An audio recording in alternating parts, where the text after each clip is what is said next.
Hello friends, मैं निधि स्वागत करती हूँ आप लोगों का फ्री ऑनलाइन कोचिंग और बबुआ स्टडी सेंटर।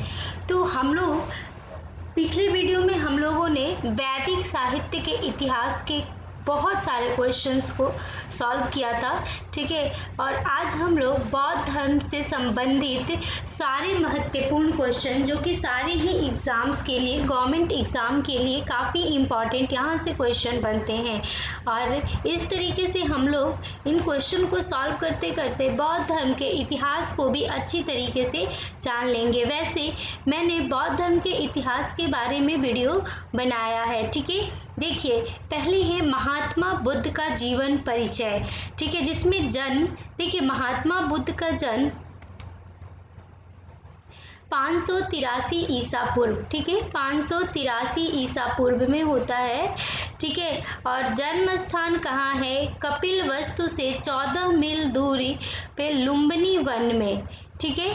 पिता का नाम शुद्धोधन कपिलवस्तु के शासक थे और माता का नाम महामाया कोल्ये की राजकुमारी थी, ठीक है, कोल्ये की राजकुमारी। और बुद्ध के बचपन का नाम क्या था? सिद्धार्थ, ठीक है, सिद्धार्थ नाम था इनका। फिर बुद्ध के घोड़े का नाम कटक। देखिए, ये चाहे कोई भी गवर्नमेंट का एग्जाम हो, ये सारे ही एग्जाम के लिए बहुत ही इम्पोर्टेंट क्वेश्चंस यहाँ से बनते हैं, ठीक है। जैसे देखिए, बुद्ध के घोड़े का नाम क्या था? कटक। बुद्ध की पत्नी का नाम यशोधरा, ठीक है। बुद्ध के सारथी का नाम चन्ना, ठीक है। और बुद्ध के सारथी कौन है? घोड़े, जो घोड़े को संभालता था, चलाता था। बुद्ध के पुत्र का नाम राहुल, ठीक है। वैसे देखिए, जब मैंने आप लोगों को बौद्ध धर्म के इतिहास के बारे में बताया है तो मैंने उसमें ये सारी बातें ही अच्छे से बताई है, लेकिन फिर यहाँ पे हम लोग छोटे जो क्वेश्चंस आते हैं, शॉर्ट क्वेश्चंस आते हैं, उनको हम लोग यहाँ पे देखेंगे क्योंकि इन्हीं से ये क्वेश्चंस बनते हैं, ठीक है। तो अगर वो वीडियो देखने के बाद ये अगर आप लोग सॉल्व करेंगे तो बहुत आसानी रहेगा, ठीक है। देखिए, बुद्ध का चचेरा भाई का नाम क्या था? देवदत्त, ठीक है। और देवदत्त ने ही जब वो ज्ञान की प्राप्ति कर रहे थे तो उन पे आक्रमण करवाया था, ठीक है। देखिए, और बुद्ध की मृत्यु कब हुई है? 487 ईसा पूर्व, कुशीनगर उत्तर प्रदेश में, मल्ल राज्य में, ठीक है। ये क्वेश्चन बीपीएससी में पूछा है कि किस राज्य में, किस गणराज्य में या किस महाजनपद में ये कुशीनगर है? तो मल्ल में, ठीक है।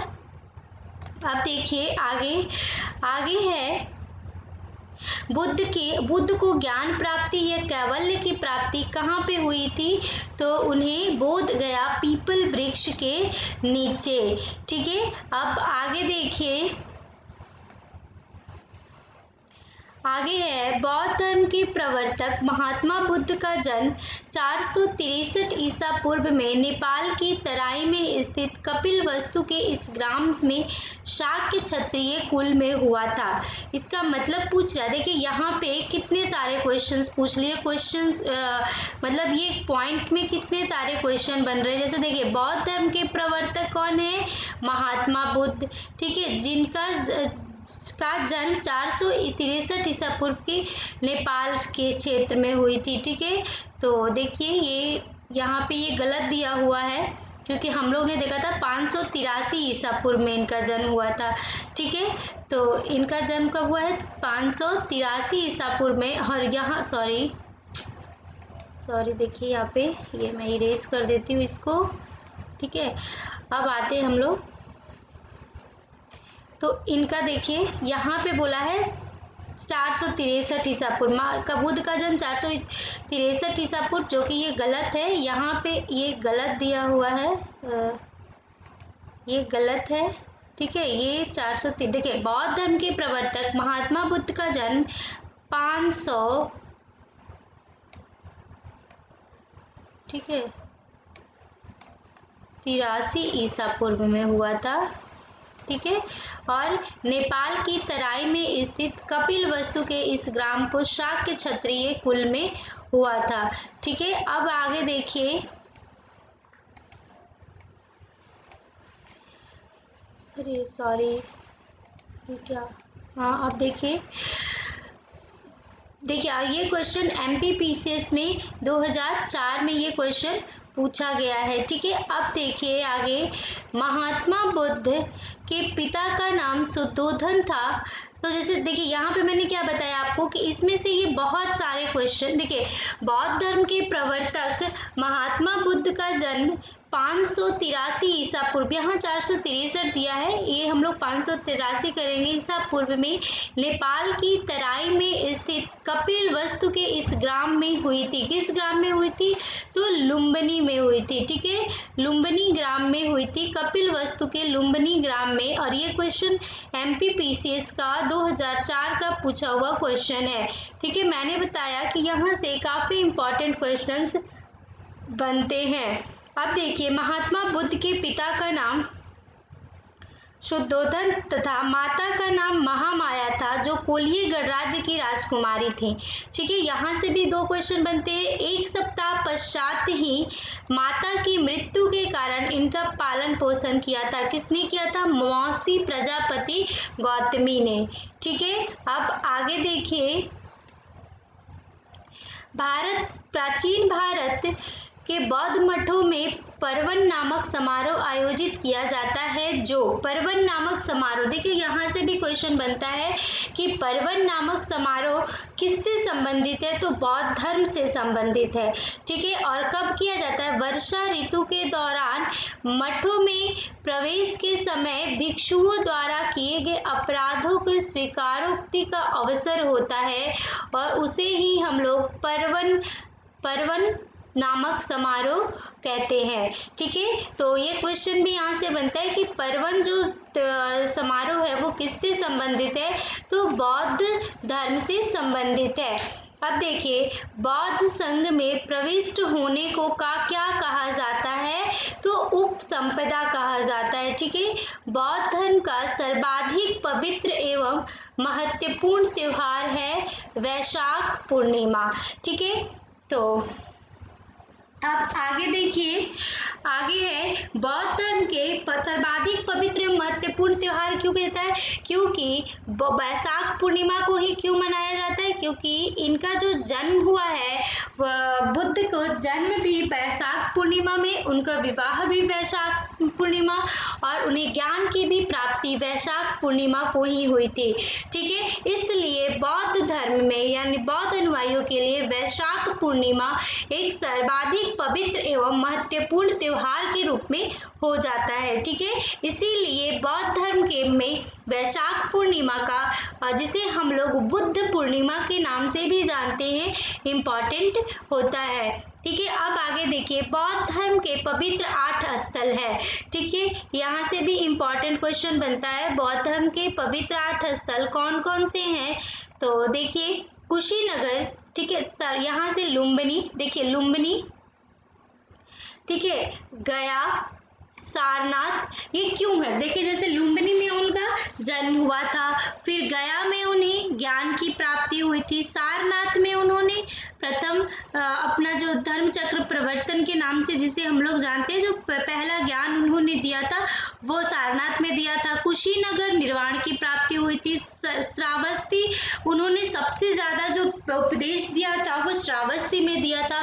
फिर संकास्य राजगृह में हम लोग इतने पवित्र मानते हैं क्योंकि राजगृह में वो उनका जो उनकी मृत्यु के पश्चात राजगृह में ही पहला जो बौद्ध सभा होता है वो होता है, और वैशाली में सबसे अधिक वर्षावास करते हैं वो। ठीक है, अब देखिए, प्रथम बौद्ध संगति 483 ईसा पूर्व में अजात शत्रु के शासनकाल में महाकश्यप की अध्यक्षता में आयोजित की गई थी। तो कहाँ पे की गई थी? राजगृह में, जैसा कि मैंने बताया। ठीक है, द्वितीय बौद्ध संगति, ठीक है, 383 ईसा पूर्व, यानी कि ये जो 483 ईसा पूर्व था उनकी मृत्यु के तुरंत बाद की गई थी, और द्वितीय बौद्ध संगति उनकी मृत्यु के 100 वर्ष पश्चात। ठीक है, यहाँ देखिए, पहली 483 ईसा पूर्व में और दूसरी 383 ईसा पूर्व में हुई थी कालाशोक के शासन काल में। देखिए, ये सारे ही यहाँ से इम्पोर्टेंट क्वेश्चंस बनते हैं।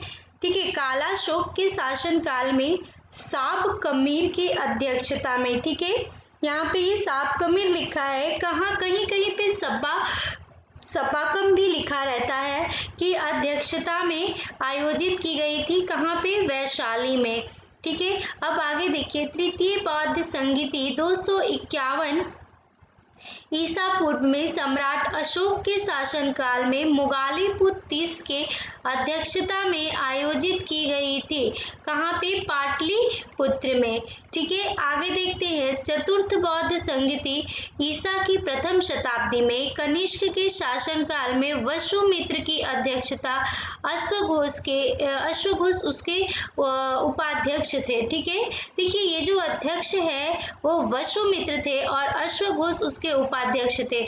और ये जो अध्यक्ष और उपाध्यक्ष पूछता है या फिर प्रथम द्वितीय तृतीय के अध्यक्ष के बारे में क्वेश्चन जरूर पूछता है। ठीक है, तो चतुर्थ बौद्ध संगीति कहाँ पे की गई थी, कश्मीर के कुंडल वन में। ठीक है, किसके शासन काल में किया गया था, कनिष्क के शासन काल में। ठीक है, अब आगे देखिए, आगे है, बुद्ध के जीवन की किस घटना को महाभिनिष्क्रमण के रूप में जाना जाता है, तो किस घटना को जाना जाता है, उनके गृह त्याग को। ठीक है, ये देखिए यूपीपीसीएस मेंस का क्वेश्चन है ये 2014 का। ठीक है, फिर है, गौतम बुद्ध के गुरु का क्या नाम था, अलार कालम। ठीक है, और देखिए इनके दो गुरु थे, पहले ये अलार कालम के पास गए थे और फिर दूसरी बार ये इनके गौतम बुद्ध के में दो गुरु हैं। ठीक है, मतलब मैंने वीडियो बनाया है उसमें मैंने आपको अच्छी तरीके से बताया है। ठीक है, अब देखिए, बुद्ध के वैराग भावना किन चार दृश्यों के कारण बलवती हुई, बूढ़ा, रोगी, लाश, सन्यासी। ठीक है, देखिए अब बुद्ध के सर्वाधिक उपदेश कहाँ दिए थे, श्रावस्ती में।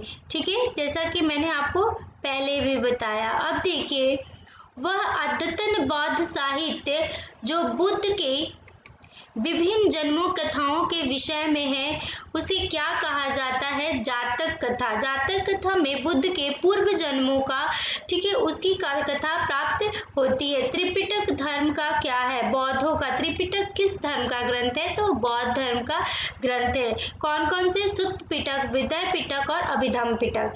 ठीक है, बुद्ध के किस स्थान पर महापरिनिर्वाण मृत्यु प्राप्त, यानी महापरिनिर्वाण, ये देखिए बुद्ध के मृत्यु को महापरिनिर्वाण के नाम से जाना जाता है। ठीक है, तो कहाँ पे हुई थी, कुशीनगर में। ये देखिए ये कितना इंपॉर्टेंट क्वेश्चन है कि कहाँ पे पूछा गया है, यूपीपीसीएस प्री 2011। ठीक है, 53 to 55, मतलब कि 53वीं और 55वीं बीपीएससी प्री के और 2011। ठीक है, अब देखिए, भारत का सबसे प्राचीन विहार है नालंदा। ठीक है, और बुद्ध की मृत्यु के बाद प्रथम बौद्ध संगति की अध्यक्षता किसने की थी, तो महाकश्यप ने की थी। ठीक है, अभी हम लोगों ने देखा, ठीक है, किसने की थी, महाकश्यप ने की थी।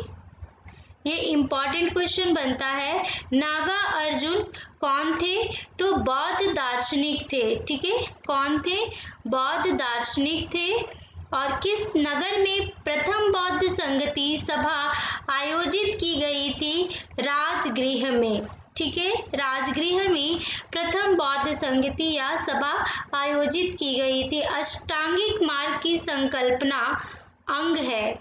ठीक है, धर्म चक्र परिवर्तन सूत्र के विषय वस्तु का। ठीक है, आप देखिए, क्योंकि देखिए उन्होंने जो ज्ञान प्राप्त की थी उसमें उन्होंने बताया था कि उन्होंने 4 आर्य सत्य बताए थे और उन जैसे जो दुख और दुख के कारण, फिर दुख निरोध और दुख निरोध प्रतिपदा। ठीक है, गामिनी प्रतिपदा, ये 4 प्रकार के उन्होंने आर्य सत्य बताए थे। और उसके बाद इन्हीं 4, यानी कि उन्होंने दुख के निवारण का जो मार्ग बताया था उसे ही हम लोग अष्टांगिक मार्ग के नाम से जानते हैं। ठीक है, इस पे मैंने वीडियो बना रखा है, तो आप वीडियो में जाकर देख सकते हैं कि इसको मैंने अष्टांगिक मार्ग को अच्छे से उसमें बताया है। ठीक है, तो अष्टांगिक मार्ग की संकल्पना अंग है, किसकी अंग है, तो धर्म चक्र परिवर्तन सूत्र के विषय वस्तु का। ठीक है, तो यहाँ से भी इम्पोर्टेंट क्वेश्चन बनता है। अब देखिए, मिलिंद पन्हु राजा मिलिंद और किस बौद्ध भिक्षु के मध्य संवाद के रूप में है? तो किसका है? नागसेन। ठीक है, नागसेन, राजा मिलिंद और नागसेन जो बौद्ध भिक्षु था उसके बीच का संवाद हमें मिलिंद पन्हु में मिलता है। ठीक है, और मिलिंद पन्हु का मतलब है, इसका शाब्दिक अर्थ है मिलिंद के प्रश्न। ठीक है, अब आगे देखिए, आगे है महायान बौद्ध धर्म में बोधिसत्व अवलोकितेश्वर को किस अन्य नाम से जाना जाता है? ठीक है, तो पद्मपाणि। ठीक है, पद्मपाणि के नाम से जाना जाता है बोधिसत्व अवलोकितेश्वर को, और किस अन्य नाम से जाना जाता है? तो पद्मपाणि। ठीक है, अब देखिए, बौद्ध धर्म तथा जैन धर्म दोनों ही विश्वास करते थे, किसमें विश्वास करते थे? कर्म और पुनर्जन्म के सिद्धांत सही है। ठीक है, कर्म और पुनर्जन्म के सिद्धांत सही है। आगे देखिए, किस भाषा का ज्यादा प्रयोग बौद्धवाद के प्रचार के लिए किया गया है? पाली। क्योंकि देखिए, त्रिपिटक जो बौद्ध ग्रंथ है वो हमें, यानी बौद्ध ग्रंथ जो है वो हमें पाली भाषा में ही मिलता है। ठीक है, तो ये भी यहाँ से भी ये भी इम्पोर्टेंट क्वेश्चन यहाँ से बनता है। आगे देखिए, कौन बुद्ध के जीवन काल के संग प्रमुख होना चाहता था? देवदत्त। देवदत्त कौन था? देवदत्त थे बुद्ध के चचेरा भाई। देखिए, किसे एशिया का रोशनी, द लाइट ऑफ एशिया कहा जाता है? गौतम बुद्ध को। ठीक है, अब आगे देखिए, ये देखिए, बौद्ध संगीतियाँ और उसके स्थल के बारे में बताया है और उसकी विशेषता और अध्यक्ष, जो कि ये एग्जाम के पर्पज से काफ़ी इम्पॉर्टेंट है। ठीक है, तो मैं बता भी देती हूँ और आप इसे अच्छे से देख लीजिएगा, तो ये सारे ही एग्जाम के लिए इम्पॉर्टेंट हो जाते हैं। जैसे देखिए, संगीति, प्रथम संगीति कब हुई थी? 483 ईसा पूर्व, सप्तपर्णी गुफा राजगृह में। ठीक है, राजगृह कहाँ है? बिहार में। ठीक है, शासक कौन था? अजात शत्रु। किस वंश का था? हर्यंक वंश का। ठीक है, अध्यक्षता किसने की थी? महाकश्यप ने। और इसकी विशेषता क्या है? बुद्ध के उपदेशों का 2 पिटकों, विनय पिटक और सुत्त पिटक का संकलन किया गया था प्रथम बौद्ध संगीति में। ठीक है, अब आगे देखिए, द्वितीय बौद्ध संगीति 383, यानी कि पहले के 100 वर्ष पश्चात ये द्वितीय बौद्ध संगीति हुई थी, जिसमें क्या है? चुलवग। ठीक है, चुलवग एक जगह है वैशाली में, बिहार में, मतलब बिहार में ही वैशाली भी है। तो देखिए, ये जो मैंने आपको पहला बताया कि ये राजगृह, यानी कि देखिए, प्रथम बौद्ध संगीति, जैसे मैं आपने आपको अपने वीडियो में भी बताया है, लेकिन जब मैं बौद्ध धर्म पढ़ाई हूँ तब बताई हूँ, लेकिन मैं यहाँ पे बता देती हूँ आप लोगों को कि देखिए, पहला राजगृह में हुआ। तो जो पहला ये राजधानी था बिहार का, मतलब आप बिहार उस समय जो क्षेत्र था उसकी पहली राजधानी राजगृह थी। ठीक है, तो पहला संगीति जो था वो राजगृह में हुआ। फिर ठीक है, फिर दूसरी राजधानी वैशाली बनी। ठीक है, तो जब वैशाली बनी तो जो 100 वर्ष पश्चात वैशाली जब राजधानी थी, तो द्वितीय बौद्ध सभा वैशाली में हुई। ठीक है, चुल्लवग में। कालाशोक इसका शिशुनाग वंश का था। कालाशोक इसके अध्यक्षता की थी, कालाशोक के शासन काल में हुआ था। ठीक है, और प्रथम अजातशत्रु के शासन काल में, और साबकम मीर इसके अध्यक्षता में हुई थी। और इसमें क्या था? अनुशासन को लोक मतभेद के कारण बौद्ध धर्म स्थाविर और महासंदिक नामक 2 भागों में बट गया। ठीक है, अब आगे देखिए, तृतीय बौद्ध संगति 251 में ईसा पूर्व में हुआ था पाटलिपुत्र, क्योंकि तीसरी राजधानी कहाँ बनी थी? पाटलिपुत्र। और ये तीनों बिहार में हुआ था, ठीक है। और इन तीनों के अलावा ये क्वेश्चन बीपीएससी में पूछा गया है कि बिहार से बाहर कौन सा बौद्ध सभा हुआ था? तो चतुर्थ बौद्ध सभा जो हुआ था वो बिहार से बाहर हुआ था। बाकी प्रथम, द्वितीय और तृतीय ये तीनों ही बिहार में बौद्ध सभा हुई है। तो तृतीय बौद्ध सभा कहाँ हुआ है? पाटलिपुत्र, मगध की राजधानी, ठीक है। ये मगध की राजधानी बनी। मैंने बताया ना कि बिहार की राजधानी जैसे जैसे, बिहार उस समय कौन सा क्षेत्र था? मगध का क्षेत्र था। तो मगध की राजधानी जैसे जैसे चेंज हो गया, बदलता गया, वहां वहां पे उसकी सभा को आयोजित किया गया, ठीक है। और किसके शासनकाल में हुआ था? अशोक के शासनकाल में, जो कि मौर्य वंश का शासक था, ठीक है। और किसकी अध्यक्षता में हुई थी? मुगालिपुत्र तीस की अध्यक्षता में। और तीसरा पिटक अभिधम पिटक जोड़ा गया, ठीक है। पहले में विटय पिटक और सुत पिटक का संकलन किया गया था, और तीसरे में तृतीय पिटक अभिधम पिटक का संकलन किया गया। अब आगे देखिए, चतुर्थ, प्रथम कुंडलवन कनिष्क प्रथम शताब्दी ईसा पूर्व में, यानी कि चतुर्थ जो बौद्ध सभा हुई है वो कहाँ पे हुई है? कुंडलवन में। मैंने बताया ना कि तीन बिहार में हुआ है, और बिहार से बाहर जो चतुर्थ बौद्ध संगति है वो कुंडलवन कश्मीर में हुआ है। कब हुआ है? प्रथम शताब्दी ईसा पूर्व में, कनिष्क के शासनकाल में। कनिष्क कुषाण वंश का शासक था, वसुमित्र की अध्यक्षता में हुई है, और अश्वघोष की उपाध्यक्ष थे, ठीक है। अश्वघोष कौन थे? इसके उपाध्यक्ष थे, ठीक है। अब यहाँ पे देखिए, मैं इसको इरेज कर देती हूँ, ठीक है। वसुमित्र इसके अध्यक्ष थे और अश्वघोष की उपाध्यक्ष थे, ठीक है।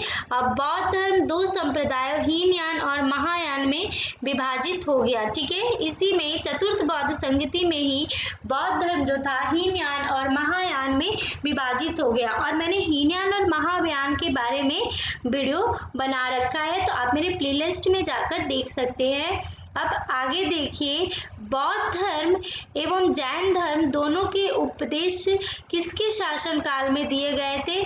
तो बिंबिसार के शासनकाल में, ठीक है। गौतम बुद्ध ने अपना प्रथम उपदेश कहाँ दिया था? सारनाथ में दिया था। अब देखिए ये कितना इम्पोर्टेंट है, झारखंड पीसीएस प्री 2013 का क्वेश्चन है, और 59 पीपीएससी प्री 2015 में भी पूछा गया है, ठीक है। अब देखिए, बौद्ध धर्म ग्रहण करने वाली पहली महिला कौन थी? महाप्रजापति गौतमी। महाप्रजापति गौतमी कौन थी? उनकी मौसी थी, जो कि उनकी माँ के मृत्यु के पश्चात उनका लालन पालन पोषण किया था, ठीक है। अब आगे देखिए, गौतम बुद्ध की माँ किस वंश से संबंधित थी? कोल्हिए वंश से संबंधित थी। ये यूपीपीसीएस 2008 का क्वेश्चन है, ठीक है। अब आगे देखिए, बोध गया स्थित है। बोध गया कहाँ स्थित है? बिहार में स्थित है, ठीक है। कहाँ स्थित है? बोध गया बिहार में स्थित है, ठीक है। अब देखिए, जातक किसका ग्रंथ है? तो जातक बौद्धों का ग्रंथ है, क्योंकि बुद्ध के पूर्व जन्मों का उसी में वर्णन मिलता है, ठीक है। सिद्धार्थ बुद्ध को ज्ञान की प्राप्ति कहाँ हुई थी? तो गया में, ठीक है। और गया कहाँ है? बिहार में। महात्मा बुद्ध को महापरिनिर्वाण किसके गणतंत्र राज्य में हुआ था? किसके गणतंत्र राज्य में हुआ था? तो मल्लों के। मैंने बताया था ना आपको, देखिए ये यूपी पीसीएस का और बिहार पीसीएस का भी है, ठीक है। यहाँ लिखा नहीं हुआ है, बिहार पीसीएस का भी ये क्वेश्चन पूछा हुआ है। किसके गणतंत्र राज्य में हुआ था? मल्लों के, ठीक है। आगे देखिए, सारनाथ में बुद्ध का प्रथम प्रवचन क्या कहलाता है? तो धर्म चक्र परिवर्तन। ये यूपी लोअर प्री का क्वेश्चन पूछा हुआ है, ठीक है। अब आगे देखिए, बौद्ध धर्म में समाज किन वर्गों पे महत्वपूर्ण प्रभाव डाला? तो महिला और शूद्र, ठीक है, महिला और शूद्र पे महत्वपूर्ण प्रभाव डाला। आगे है बुद्ध के गृह त्याग का प्रतीक क्या है? घोड़ा। ठीक है, ये भी मैंने आपको उनके जन्म का प्रतीक बताया है, उनके निर्वाण का प्रतीक क्या बताया है मैंने। ठीक है, तो ये सारे मेरे वीडियो में अवेलेबल है। तो अभी आप यहाँ देखिए, बुद्ध के गृह त्याग का प्रतीक क्या है? घोड़ा। आगे देखिए, गौतम बुद्ध द्वारा भिक्षुणी संघ की स्थापना कहाँ की गई थी? तो कपिल वस्तु में। ठीक है, सर्वप्रथम शून्यवाद यानी शून्यता का सिद्धांत का प्रतिपादन करने वाले बौद्ध दार्शनिक का क्या नाम था? नागार्जुन। ठीक है, अब आगे देखिए, आगे है किस शासक के शासन काल में नेपाल में बौद्ध धर्म का गमन हुआ था?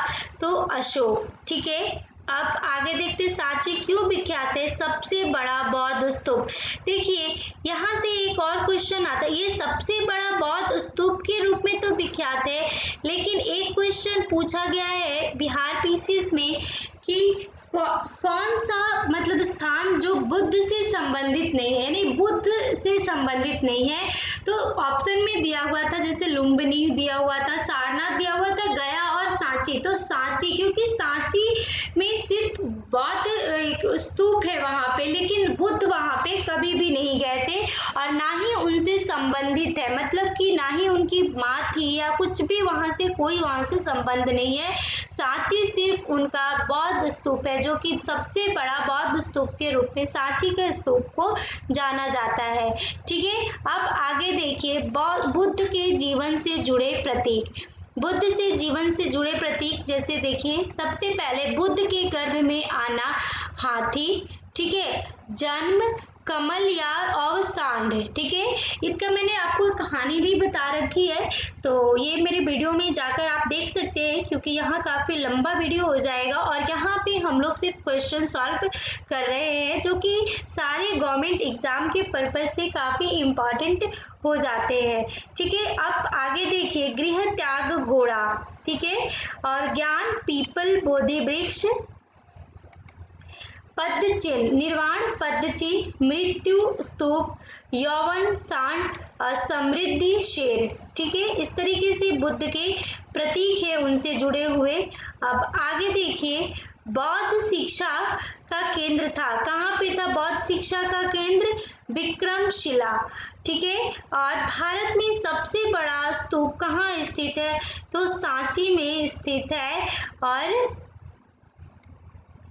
किस शासक ने बौद्धों के लिए विख्यात विक्रमशिला विश्वविद्यालय की स्थापना की? तो धर्मपाल ने। ये भी यहाँ से भी इम्पोर्टेंट क्वेश्चन बनता है, किसके द्वारा तृतीय बौद्ध संगति को संरक्षण प्रदान किया गया?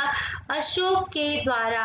ठीक है, अब आगे देखिए, आगे है बौद्ध ग्रंथ पिटकों की रचना किस भाषा में की गई थी? पाली भाषा में। ठीक है, और कश्मीर में कनिष्क के शासनकाल में जो बौद्ध संगति आयोजित हुई थी, उसकी अध्यक्षता किसने की थी? वसुमित्र ने। और चतुर्थ बौद्ध संगति के अध्यक्ष वसुमित्र थे और उपाध्यक्ष अश्वघोष थे। ठीक है, मठ, मंदिर और स्तूप किस धर्म से संबंधित है? बौद्ध धर्म से। ठीक है, तो ये होता है बौद्ध धर्म से संबंधित है। ठीक है, तो देखिए, हम लोगों ने बौद्ध धर्म से संबंधित बहुत ही महत्वपूर्ण क्वेश्चंस को यहाँ देखे, जिससे बहुत सारे क्वेश्चंस यहाँ पे बनते हैं और इससे बाहर एग्जाम्स में बौद्ध धर्म से संबंधित कोई भी क्वेश्चंस नहीं पूछे जाते हैं। ठीक है, तो ये बौद्ध धर्म के अगर ये सारे क्वेश्चंस को देख लेंगे हम लोग, तो बौद्ध धर्म के इतिहास को भी जानना इजी हो जाएगा। ठीक है, और एग्जाम के पॉइंट ऑफ व्यू से ये काफी इम्पोर्टेंट यहाँ से क्वेश्चंस बनते हैं। ठीक है, तो आज के लिए देखिए इतना ही है और फिर अगले वीडियो में हम लोग अगले एक किसी चैप्टर से संबंधित क्वेश्चंस को देखेंगे, जो कि एग्जाम्स के लिए काफ़ी इम्पॉर्टेंट होंगे। ठीक है, तो आज के लिए इतना ही है। अगर आपको मेरा ये वीडियो पसंद आए तो लाइक, शेयर और सब्सक्राइब ज़रूर करें। Thank you.